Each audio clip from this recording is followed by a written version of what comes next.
You would come in with a 60-page bound nice proposal of all of the data and stats that are relevant to you as a consultant. But that doesn't really help somebody that 99% of their day is doing something else. Shift your mindset. Hey, welcome back to the Accelerate Your Insurance Sales podcast. I'm joined here by Wes Spencer, co-founder of Sympl Benefits in Grand Rapids, Michigan. Welcome, Wes. Thanks for having me. Let's start here. So we're going to talk a lot today about what you guys are doing with the Sympl Care team, which I think is damn cool what you guys are doing from a care navigation purpose. But let's go back to folks listening who have no idea who Wes is. You and I actually started with very similar career trajectories at Federated Insurance. But even before, what led you to even get in the insurance business? At the end of the day, graduate of Ball State, did put my 4 years in as a Cardinal at Ball State. But at the end of the day, senior year was approaching and really had no job prospects other than a decent GPA, and hadn't spent a lot of time looking for a career where it really was just, hey, need a JLB coming out of college. So ended up going on a golf outing that had to do with our career services team at Ball State, and ended up meeting who I'm sure a similar district marketing manager at Federated Insurance. I was recruiting on the college campuses. Yeah. And ultimately, we could talk for days about that. I ended up being a district marketing manager, recruiting kids on college campuses. But yeah, the rest is history after that. I spent 3 years in the Indianapolis market for Federated, and ultimately was promoted from a marketing, what it was called a marketing representative. Marketing rep. Yep.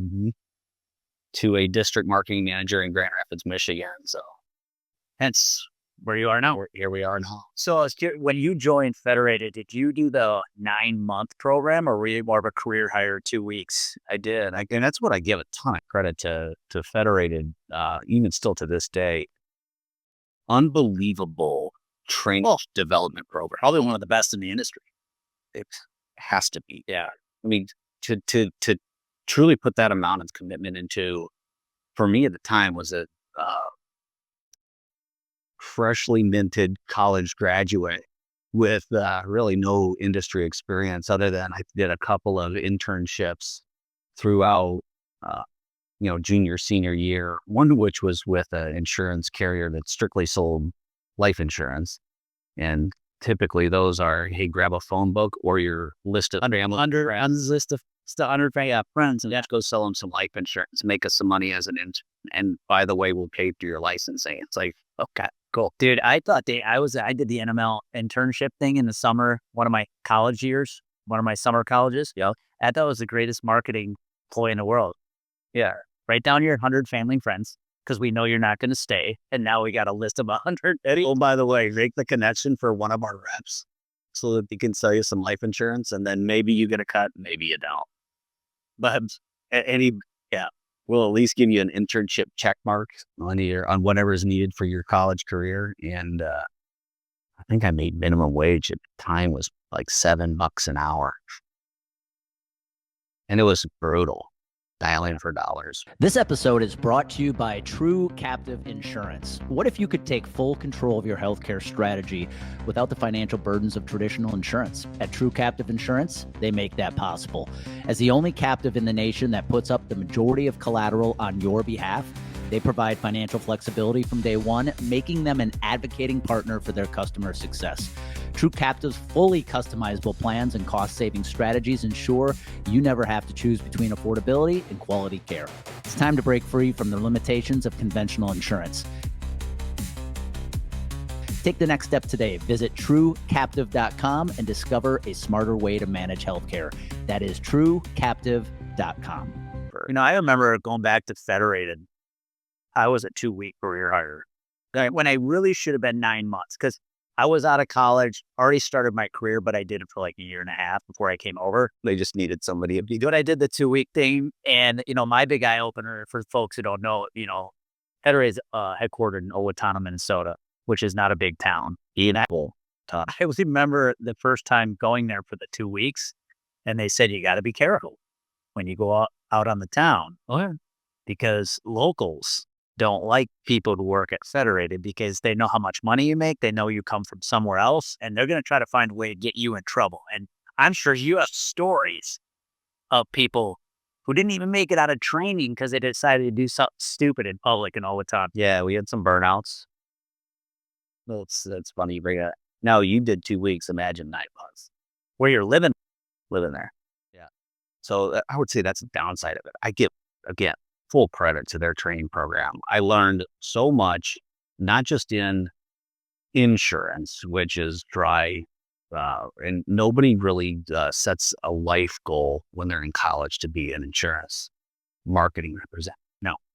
But what they did a great job was teaching overall business acumen and helping understand not through just class settings, but through what I really loved about the 9-month program is at the back end of it, the last 3 months, that you'd get a plane ticket to anywhere USA, and you'd be helping a Federated client through some issue that they had. And Yeah, it wasn't even really going to be your territory, but you were basically just fielding any. did you get a significant amount of experience of learning, meeting business owners, how they think, how they act, what's important to them, what's important to their family, what's important to their people. It was, And you meet a lot of the salt of the earth people because of the industries we specialized in, like farm equipment, auto dealers, plumbing, HVAC. so we're not talking about Fortune 500 hotels. We're talking about small businesses that have been growing in the community for decades. And you're a young, dumb college student that's coming out and trying to figure out what's going on with their insurance package. You get punched in the face pretty quick. What I'm curious, you had a lot more success than I did. I stayed 5 years, and I tell people the reason I didn't make it is, the incentives and everything are based off the life insurance. And I hit all my other goals. I sucked at the life insurance, so I eventually moved on. What made you, because you elevated to a district manager, what made you ultimately make the switch over to the independent side? I had I wanted to succeed. So what was really great about Federated is that at the beginning of every year, you had a well-defined goal, whether it was number of accounts that you sold, number of health insurance clients that you helped, even just number of touches that you made with your client. You had to hit certain benchmarks. So it was a really well-defined business plan. And then, of course, on the life insurance side, which was one of the most difficult to attain, was selling X amount of dollars of life insurance. At the time, for me, I think it was like 50 grand worth of. You know what it is now there? I heard it's over 8. It's incredible. That's a lot of life insurance. A lot of life insurance. So, and clearly from a business model standpoint, it makes sense. Yeah, right. That's where a lion's share of your profit is going to come from, an insurance company. But yeah, it just, out of sheer tenacity and volume, I learned to sell the small policies as needed to meet with my client. And I was started in a territory that really didn't have many clients. It was east side of Indianapolis, Indiana, and there was a decent customer base, but nothing that hadn't been picked clean by every prior marketing representative for any type of upsell. And at the time, you're young enough and go, well, if this is what I'm supposed to do, then I'm going to do it.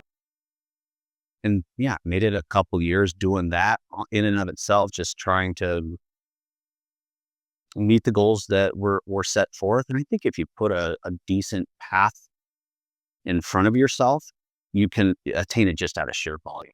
But that is a grind. It is. I remember I had a couple of years I submitted 60 or 70 write reports. Yeah.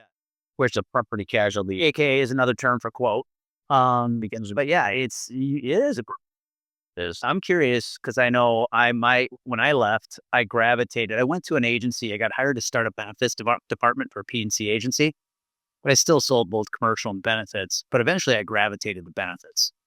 And, at Federated, we sold everything: commercial, benefits, estate planning, life insurance, disability, you name it. Yeah. I gravitated to benefits because I really just felt that was an area you could educate people.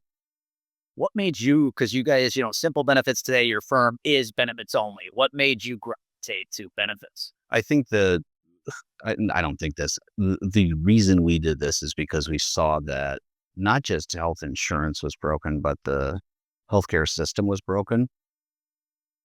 And I have a personal passion for fixing that. And I don't care what industry you're in from a sales standpoint. If you can't create differentiation for what you're doing, it really is just that grind of volume creates opportunity.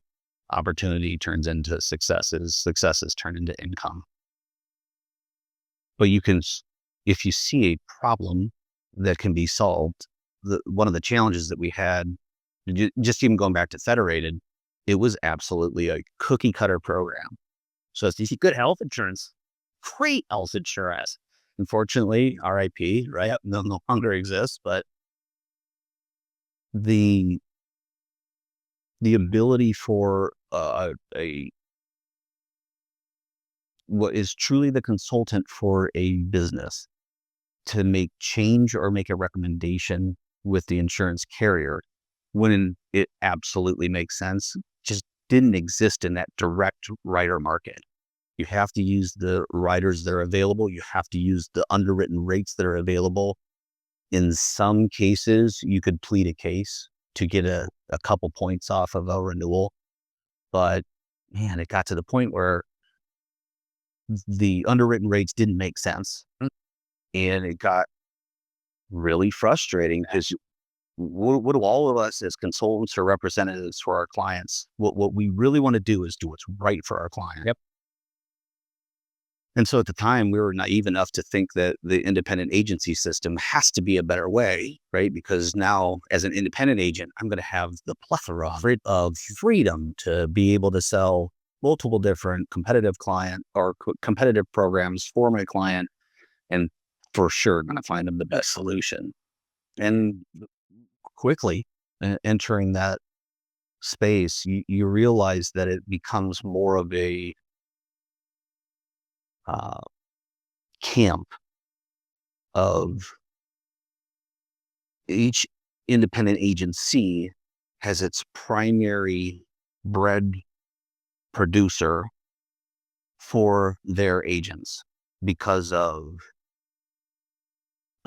not just commissions, which we could talk about why commissions I don't really love, but agency bonuses and other cream that gets added to the revenue stream.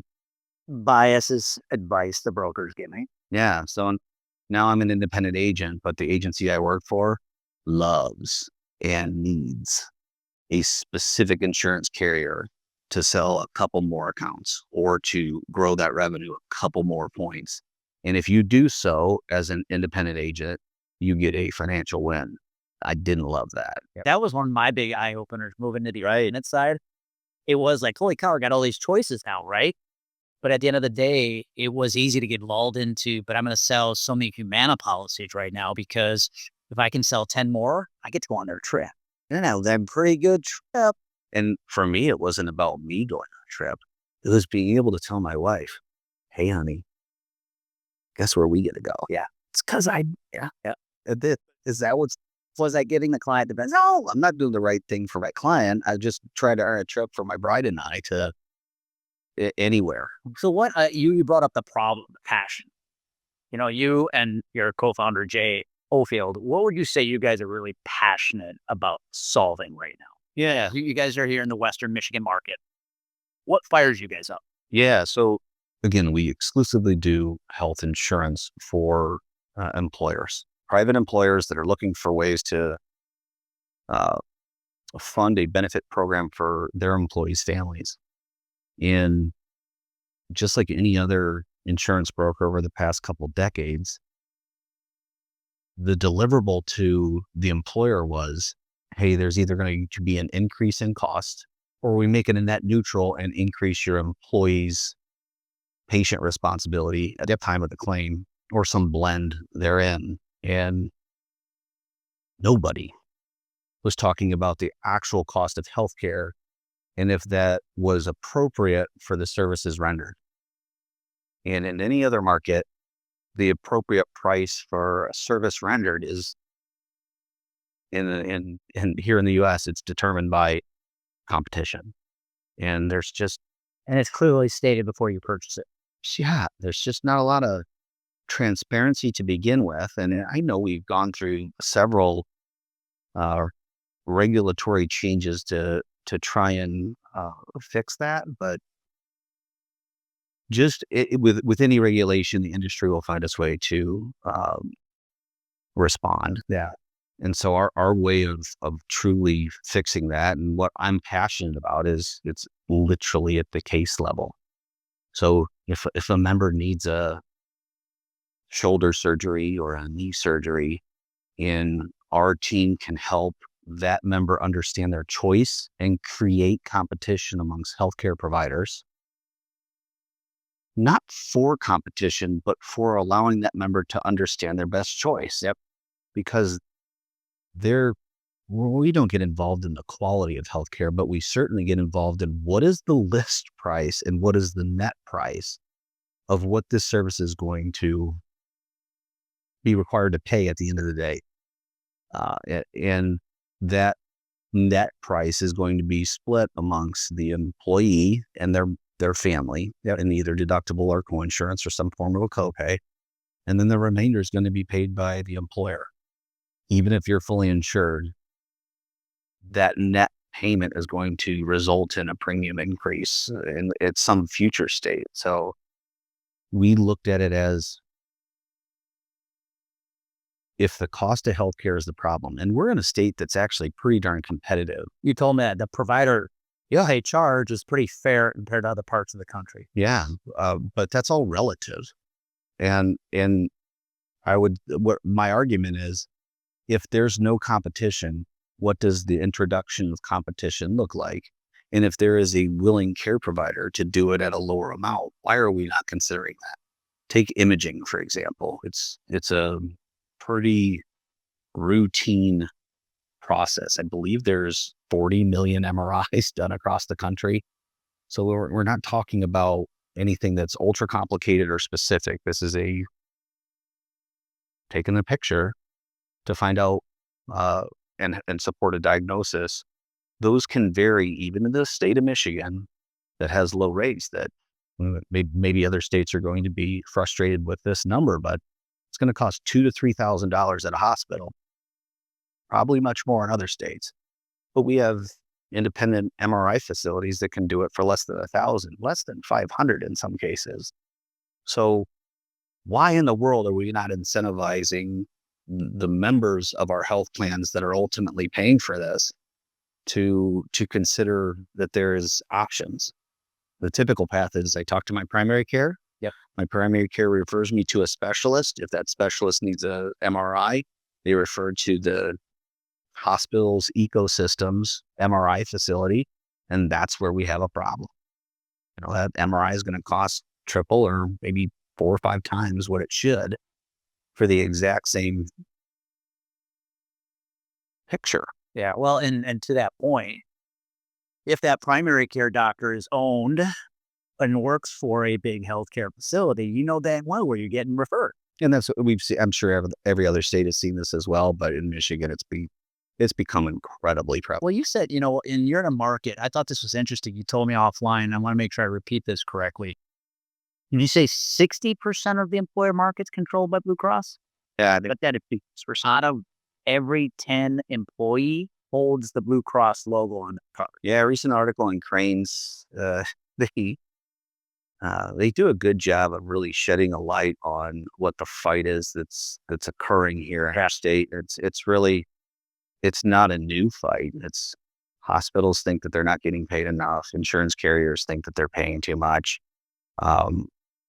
Each carrier is involved in that conversation. All the hospitals are involved in that conversation. But the thing that's critically important in Michigan is that the consolidation of hospitals has unbelievably increased to the point, I think I have to look up the number, but it's like a substantial, like 40% consolidation, where just from 40% less options than they're used to. from 2019. So we're 6 years later, and now we've got consolidated down to a very small list that creates leverage for the hospital systems and leverage in the pricing of a given service. So that tells me there is even a greater need for transparency and competition amongst, if we have a smaller subset of available providers, we at least have to make them compete. Otherwise, we're getting to a point where we're going to have collusion. Well, and what amazes me is when you look at any market, let alone Michigan, even if you're a consumer and you just understand principles of everyday life, right? And you go, all right, so now my options for healthcare providers is greatly limited. And when I say limited, it's not actually the number of locations. They're all owned by the same people. Correct. And now I'm in a market where one carrier owns 60%. Of market share, yeah. That should tell the typical consumer something's not right. Should make that assumption. But it still amazes me, even today with this happening at scale, that most consumers are still, even, and I say consumers, you're talking CFOs, HR directors who are making these decisions about their day, and they're unaware of this. They're absolutely put in a bad spot. Because think about who their advisor is. Or it goes back to the conversation, overrides, bonuses, and everything else going on.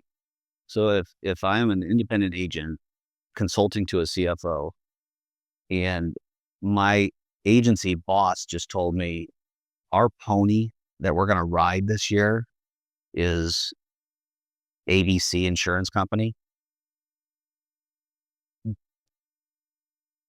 who's my boss? Correct. Who's writing your check? Is it my client, or is it an unfortunate circumstance of having limited access, and I'm not going to buck the trend? We have built Sympl to never have that problem. Yeah. And it sounds altruistic, but I genuinely believe that it's going to fix. Well, let's talk about that. I mean, you guys are doing some pretty cool things here.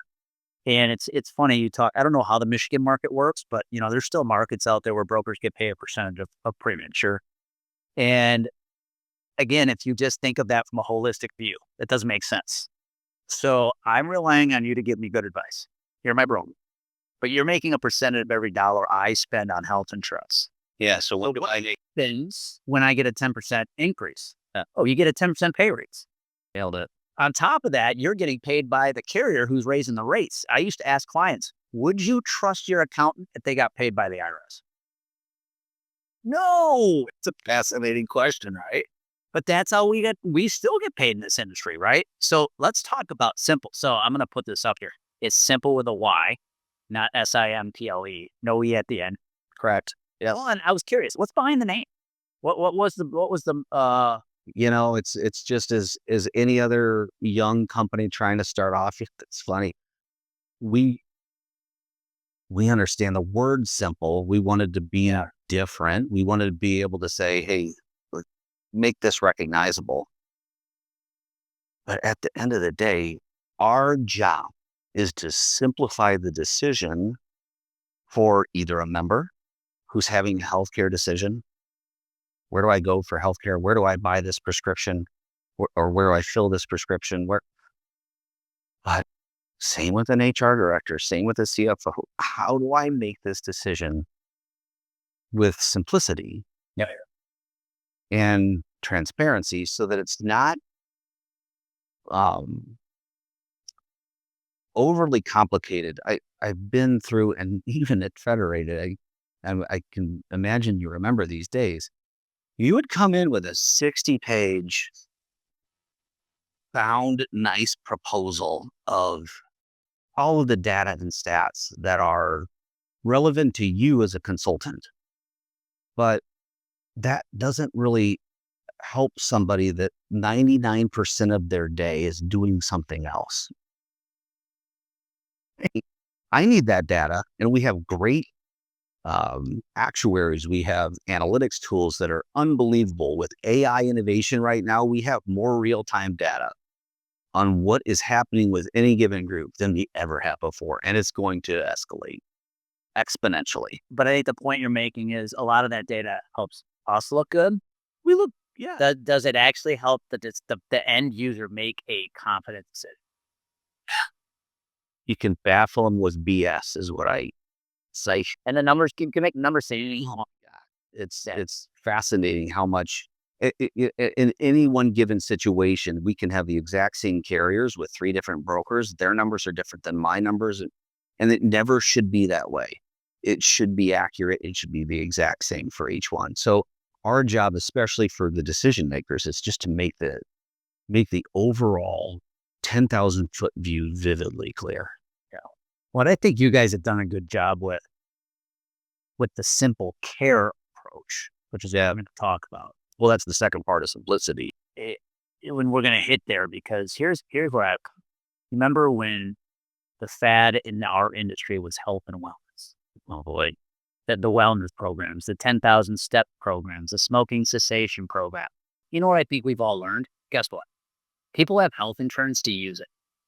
So why not help them buy what they're already going to use at a better rate? You got it. And still provide high quality. Got it. And I think that's what you guys have done and recognized is, okay, people are going to use it. Let's help them find the right care at the right price. So let's talk a little bit about what you guys have done. Not only are you guys offering health insurance and advising around the insurance piece of it, but you guys have actually brought a care navigation team in-house to help members find the right care. Well, you got it. And when I say it's the second part of simplicity, I can simplify the decision for a key decision maker at a group to choose an alternative plan because either the existing fully insured program is way high priced, or the alternatives even from those ASC arrangements are, anybody can say, hey, let's just go self-funded. Cool. Now what? What does that really mean? It could mean going self-funded with Blue Cross Blue Shield and using an ASC program. It can be using your local HMO. It can be an independent agency. It could be anywhere of probably 8 to 10 different vendors that can influence each member. That's actually not simple. That's complex. We realized early on, if we're going to create these types of programs, we have to make it really simple for the member to use, because that disruption, albeit a cost savings, may not end up as a net win for the employer. Because let's go back. Why do I buy an employee benefits package for my employees? It's to attract and retain talent. If that employee's perception is not a net positive, then it's not attracting and it's not retaining my talent. So we have to make this super simple and a net positive financially for the employee so that they can move on with their life, for their spouse to use. It has to be simple. And we've gone through several iterations of using third-party advocacy programs. Everybody knows them. We don't need to name names, but they're usually based in some form of aggregate state, in some form of partnership with a TPA. Yep. And then the data flows from the TPA aggregated in a way that's digestible for a call center. The call center then is willing to take inbound calls from members. Cool. What's the efficacy of that? It's pretty light. What we were doing was, I wouldn't call it so innovative. It was just so high touch. Yeah. That when we're trying to make a member understand their choices of care provider A, B, or C, what comes along with that? Well, yep. I've now got to schedule a different appointment. I have to understand what the billing is. If I have imaging or other medical records, those have to transfer from care provider A, who initially started this process, likely referred me in-house to some type of hospital ecosystem, pull it out of that, and get it to the recommended care provider that either is a lower cost, or what we're doing for the past 5, 6 years is there's a genuine incentive for the employee to choose care provider B. It's still scary for that member to make that change without having some type of real human interaction to make all of those transitions happen. So we built that. We built a team that understands that and has developed relationships not only with the third-party administrators direct so that we have the data, but also with the care providers so that at the end of the day, we know exactly what records to pull, how to schedule appointments, how to make it as easy as possible for the member, and then coordinate it back into a genuine incentive like the zero deductible or no Well, that's the final piece of it, right? So you guys have put a middleman in between the consumer, provider, healthcare facilities. Yeah. Just to make sure there's an added human touch to help make sure that member is getting the right care at the right place, right? Get talk about incentive. That's the other piece I don't think we talk about enough. And I think you brought up something that's important for people to understand. Like, words are one thing, actions are another. I see a lot of advisors in our industry that talk a great game, but I also see they're implementing some of these strategies and they're working, but then they're still getting fired. And it's because the implementation and the service that goes along with what they're doing is not where it should be. And you brought up something earlier that I wanted to come back to is your benefits are only as good as your employees' perceptions. You may think you have an amazing benefit program, but if your employees don't think so, you have crappy benefits. Talk about the incentives, what you guys are doing through Sympl. Yeah. To really incent that employee to make that outreach to your team to get that help they need. Yeah. I want to hit on one thing that you talked about, because I think it's a dirty word in our industry, is middlemen. It's a really good point. And I would also agree that, yes, we are a middleman, middle person, whatever you want to call it. It's the measurement of the value of that middleman that's important. Yes. Period. There's a lot of middlemen in this. And zero goodness, zero value.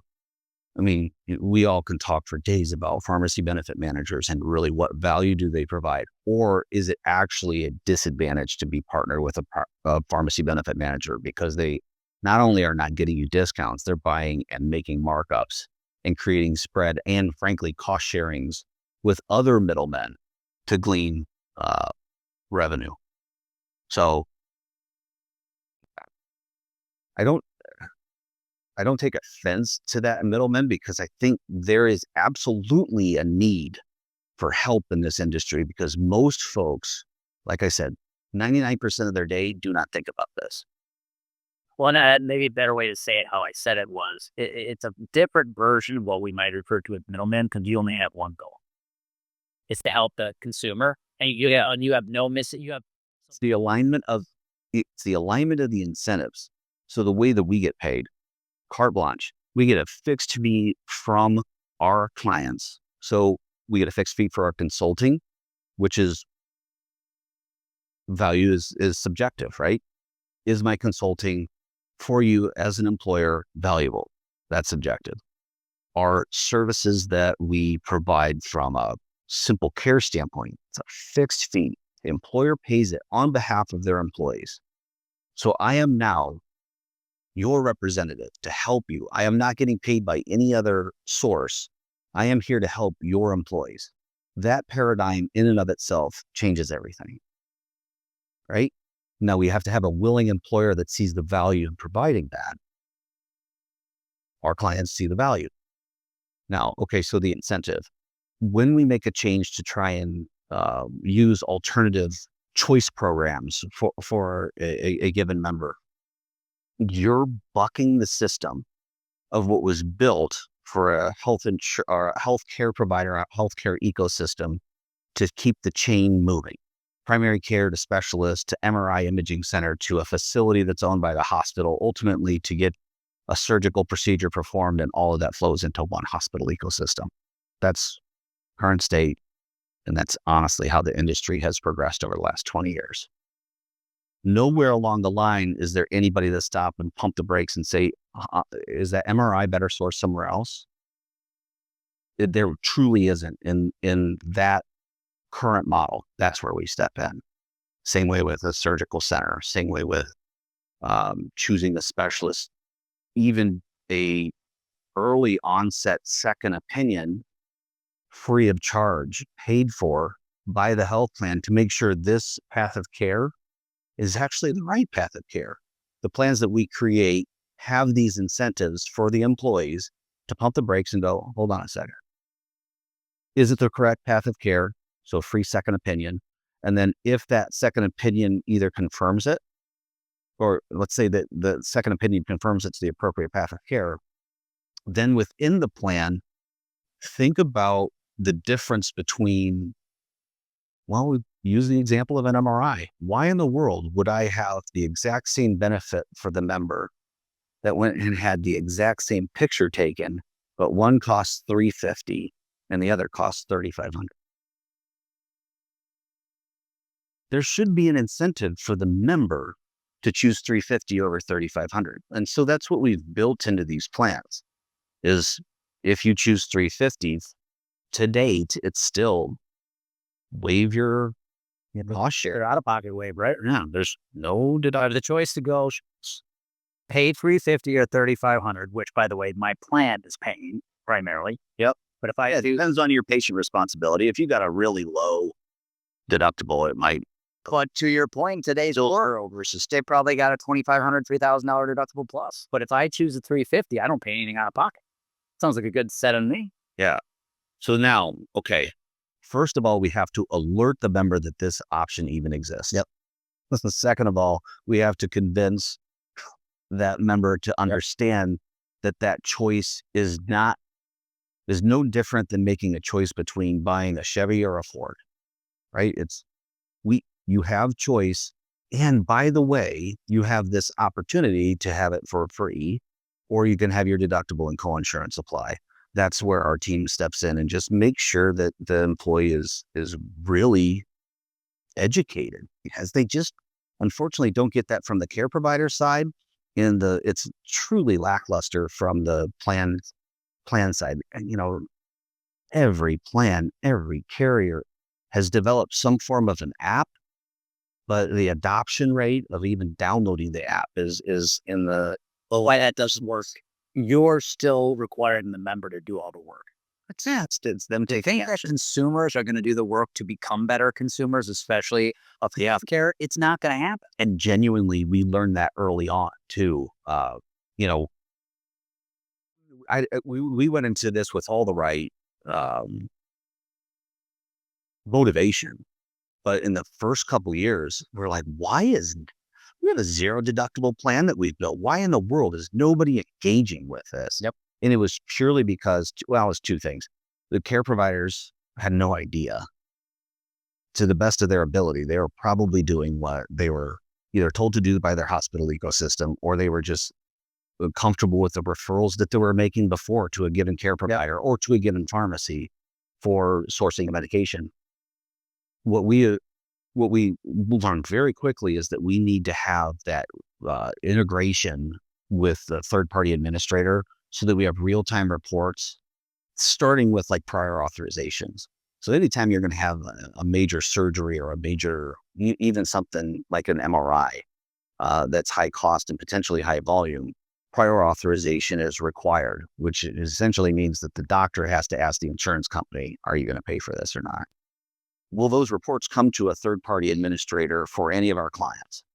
We've partnered with third-party administrators that will give us a real-time feed of those PAs, those prior authorizations, so that then our simplifier team can do daily calls to the members to let them know that, hey, you have an opportunity here to get this for free. Did you know? And it's because you're reaching out to the member. You're not hoping the member does something about it.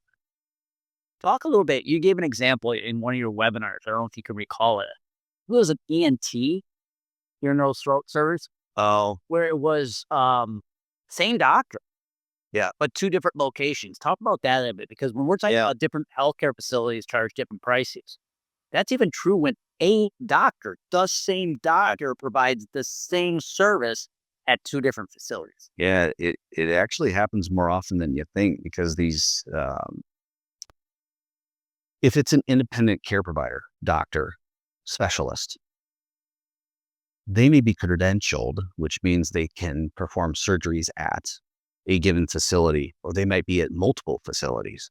So if they're credentialed at the hospital and it's just easy access for them and they've got other patients scheduled there, that hospital charge is likely going to be 40-ish% more than if it was performed at a ASC, an ambulatory surgical center, or a specialty surgical center. And when we're talking about ear tubes for a kid, we're not talking about highly complex surgery here. It's just you need a facility for the operation that's usually done within 15 minutes, and now we're in and out. So if you have an ENT, your care provider that is credentialed at multiple locations, we've had a lion's share of our time where we can go to the patient and say, hey, Dr. XYZ has you scheduled at the local hospital. It's only because they're scheduled on Monday, Wednesday, Friday at those hospitals. Would you be willing to go on a Tuesday to this facility? Same doctor, same support staff, just at a different facility. And it's a third of the cost. Yeah, it's unbelievable. So why not give the patient, again, the benefit of a zero deductible if they choose that path? And we're talking like ear tubes can vary wildly, tens of thousands versus $1,500. Yep. I think that's why I've been impressed with what you guys are doing is, you're at the end of the day, let's call you a health insurance agency, right? But you guys bring such an additional level to the advice you're given. Number one, you can help them design better health insurance plans. You're bringing a care navigation team with it that's going to help ensure your members get the right care when they need the help, save money. That plan is going to incent them with zero cost access. Oh, by the way, I heard you say you do this all through consulting fees, not commissions paid by a health insurance company. Yeah. Which advisor is sitting on the right side of the table with you? I think that's something I wish more employers would hear. Your model versus what the typical broker is today is getting paid by the carrier, bonuses by the carrier, overrides. Whose advice would you trust? And you guys, here's how we know it's working. You guys are getting intrigue from companies with as many as 35,000 lives. Yeah. Yeah. And what's even more fascinating, this year has been the first year where we're working, frankly, with other competing agencies to help. Yeah, and now bringing this to the market to other advisors. Yes. It really does come from, I genuinely mean this. We need to fix this. Yeah. Because our current state is not sustainable. So it's not just us at Sympl that is going to resolve this. It's local employers, and along with if we can help, that's great. If their existing agent wants to learn how to do this, we're genuinely happy to help. Yep. Because this is not going to stop. We have to fix this to have a long-term sustainable program. Well, that's what's made you guys successful. You said it at the beginning. Yeah. You're passionate about this. I think what separates the best insurance professionals from the rest is they have a passion behind what they do. I'll be honest. A lot of advisors in the insurance industry are here to make money. They actually really don't like what they sell. They're here to make money. You guys have a passion for fixing a problem, which is why you guys are having so much success. Well, we got a great team. Yep. We just last night we had a full team get together, and it is so cool to see a group of people that are also, we're walking the same path with that same passion. And I don't think it's that hard to have this passion. If you really think about it, most folks think the healthcare system is broken. And when we're on the right side of it with our team and our conversations we had last night and the stories that we're telling, man, it's rewarding beyond making money. And I think that's the key. I think a lot of advisors in the health insurance game will say they are passionate, but at the end of the day, it is about making money. So they will put aside the passion for more money. You guys don't sacrifice that. Yeah. Well, we built it so that we can't. There's no adverse or perverse incentive. Yeah. The way that we structure our client engagement. So um, it's just a non-issue. Yeah. For the way that we work on it. All right, I'm going to put you on the spot here. We're going to let get to know Wes a little bit here, or both it. So you had said at the beginning, way back in your Federated days, that one of the reasons you wanted to go, you left, is you wanted to keep growing. Outside of business, what are you doing right now as far as habits, rituals, anything you do on a daily basis that ensures you continue to grow? Yeah, it's consistent learning. I think is critically important. You're a big part of that. Genuinely, you're a big part of that. Just to understand what others are doing across the country. Outside of day to day, what's Wes doing if he's not solving the world of health? So I'm blessed with 4 beautiful children, and an awesome wife. We have a 14-year-old and 3 11-year-olds. So triplets. Back in 2013, we had 3 beautiful children born at 4.5 pounds. And today they're now 11 years old. 2 of them just got their first braces. So if you really want to know what I'm doing off hours, it's managing kids and kids sports at this point. But honestly, a lot of my passion came from around that time when we had 3 kids at one time in September of 2013.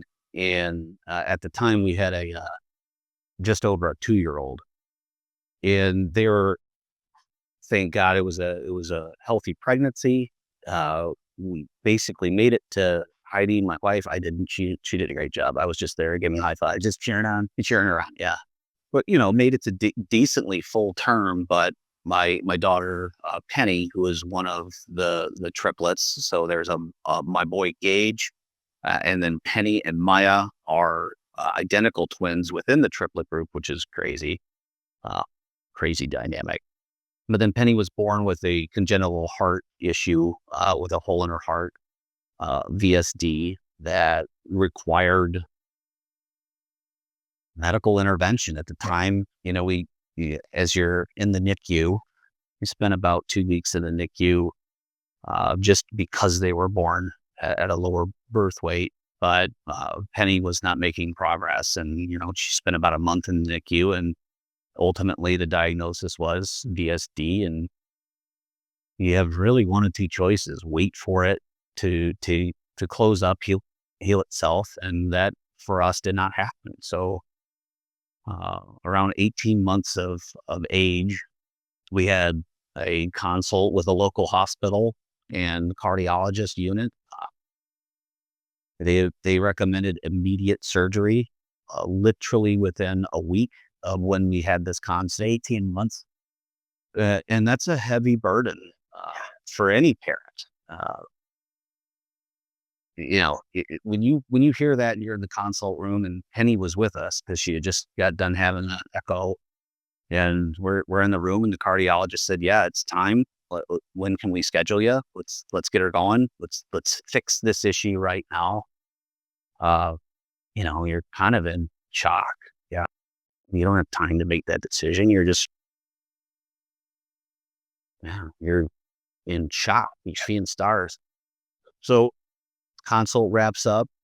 We walk out of the room. We're walking down the hall, and I wish I remember this nurse's name, but she stopped us and she said, "Heidi, Wes, don't take this the wrong way, but do not have that surgery here."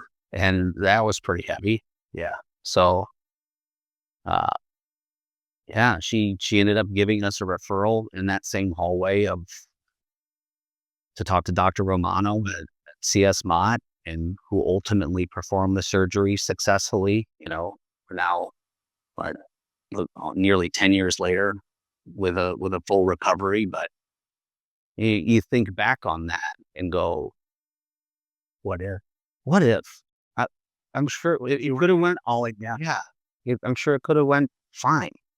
There was a reason that she stopped and said, don't have that here. To this day, I don't know what that reason is, but I know that it worked. The recommendation I'm truly grateful for because we're at a good spot. Well, and it tells you how messed up the healthcare system is. Here's a woman being paid by that hospital telling you don't have that surgery here. Right. And you want to hear how a hospital runs? Ask the nurses. You got it. And what's even, think about, at no point in time was I thinking about the cost of this. No. Not once did it ever cross my mind. I was, help me fix my daughter, period. That was, I don't care what it costs. Like that's the true. Most people don't have that option. Yeah. They don't even know where to turn. No. And you guys built the program you built. If we can build a program that has that from a financial standpoint, boy, does that take a ton of burden off of, making a truly heavy decision like that. Thanks for sharing. Yeah. We'll wrap here. That's a powerful way to wrap. If there's sorry, no, that's great. If there is an employer in Western, Southwestern Michigan, Indiana, where you guys do a lot of your business, or you talked about brokers. You work with brokers now who are like, man, how do I really become part of this move? What would be the easiest way to get in touch with you? Yeah, I would just hit us up at SymplBenefits.com, or you can hit me at Wes at SymplBenefits.com. And that's Sympl, SYMPL. Yeah. So, well, thank you, Andy. This was awesome, man. Thank you for taking time to do that. I appreciate you taking time with me, man. All right, everybody. Be good. That's all we got for this episode of the Accelerate Your Insurance Sales Podcast.